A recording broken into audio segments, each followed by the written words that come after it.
Somebody I know wanted me to do a video about how psychiatric medications make the mind kind of malleable, and how a loved one of his seems to have been transformed from a person with a will of their own into a mindless liberal Hillary Clinton worshiper.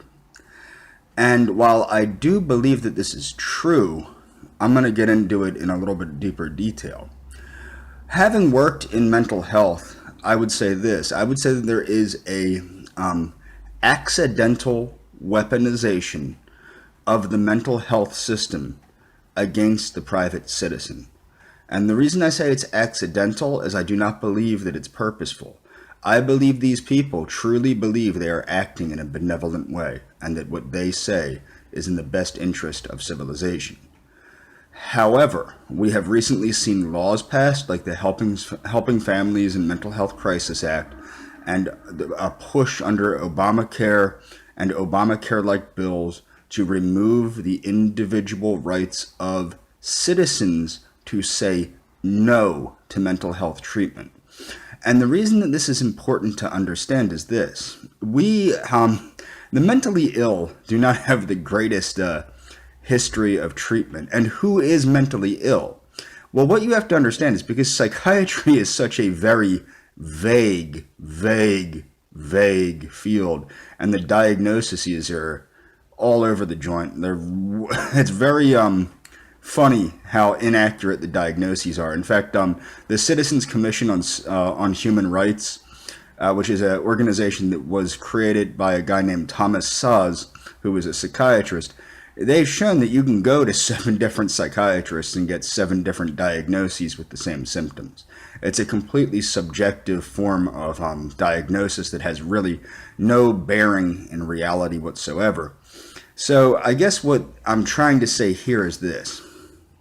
I do not believe on the side of the mental health community that there is malice or intended malice.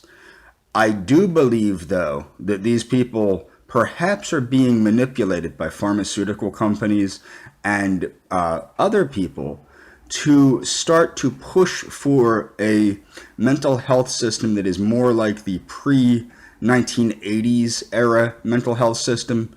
That you have to understand, Ronald Reagan fought pretty hard to make it sure people didn't just keep disappearing off the streets and disappearing into mental institutions, never to be heard from again. But more importantly, it seems like they're pushing for a more USSR or Nazi Germany type mental health system, in which people have no right to say no, where diagnosis is used as a form of persecution, and where people are going to be persecuted because they think differently. Now, again, what I want to point out is mental illness is not cut and dry, and it's very subjective. And when the authority figure, which is the psychiatrist, says this person is crazy, it's very hard for that person that has been deemed crazy to be able to clear their name and say, no, I'm not crazy. The other thing is with these bills is they remove the privacy of the individual from family intervention and the family snooping around in their private medical affairs. Now, what's funny about this, like I said, I did receive mental health treatment, and I was lucky enough to have at least one doctor that had the common sense to realize that my brother and my mother had a reason to be lying to everybody. Everybody else was fooled besides this one doctor. Basically, I was inheriting a house, the proceeds from a liquidation of a house that I had to liquidate eventually. But my mother and my brother wanted the house to themselves. So they would make up all sorts of crazy stories and basically they wanted me to be deemed mentally incompetent. Luckily, I had one psychiatrist with enough brains to say this doesn't sound right, and the people saying these things sound crazy. But many psychiatrists are not detectives, and many of them don't care where they get the information from, as long as they can put the person into a facility where they can get help, in quotations.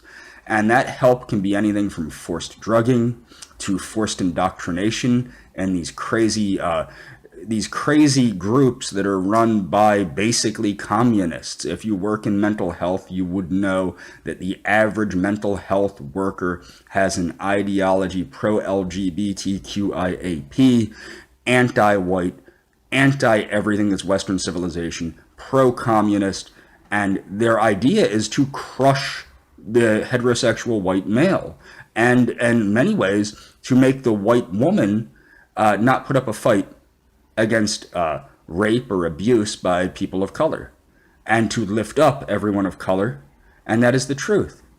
And I wish more people that worked in the mental health field would come out and make videos like this. It's not hard. Come out and tell the truth about what you're experiencing working in mental health.